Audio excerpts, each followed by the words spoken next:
పూజ్యనీయుడైన దేవునికి మహిమ కలుగునుగాక. ప్రియ స్నేహితులందరికీ దివ్య వాక్యోదయం.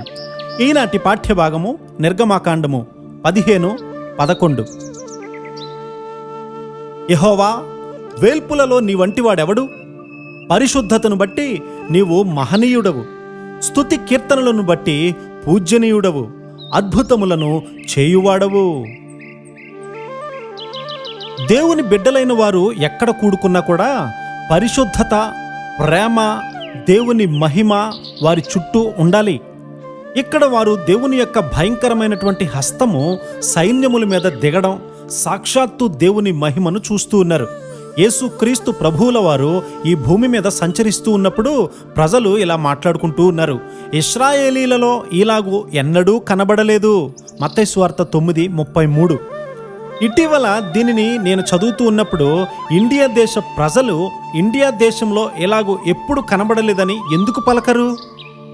దానికి కారణము కేవలము మన ఆత్మీయ కొరతయే.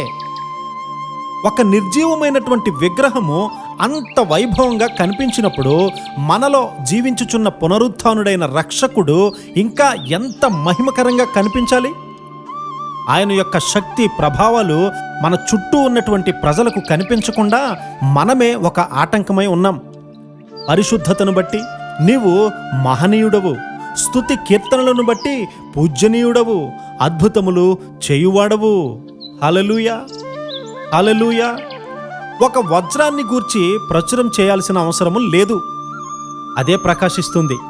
మనము యేసుక్రీస్తును కలిగి ఉండి మన పవిత్ర జీవితము ద్వారా ఆయనను ప్రకటించినప్పుడు ప్రజలు ఇలాంటి పవిత్రమైన జీవితాన్ని జీవించేటువంటి యవనస్తులను వేరే ఎక్కడనూ చూడము అని అంటారు. కుటుంబాలను కూడా అలా సంతోషంగా చూడమని అంటారు. మనము ఆయన కార్యాలను రుచి చూచినప్పుడు వాటిని గూర్చి సందేహము లేకుండా నిశ్చయతతో మాట్లాడాలి. ఒక కేంద్ర తెలుగుదేశ కమిటీ సభ్యునితో, పార్లమెంటు సభ్యునితో నేను ప్రయాణం చేస్తూ ఉన్నప్పుడు వారు, నీవు యేసుక్రీస్తును గూర్చి ఎంత నిశ్చయతతో మాట్లాడుతున్నావే అంటూ ఉన్నారు. అవును, నా రక్షకుడు అద్భుతమైనటువంటి రక్షకుడని నేను చెప్పగలను. ప్రజలు దాన్ని చూడగలరు.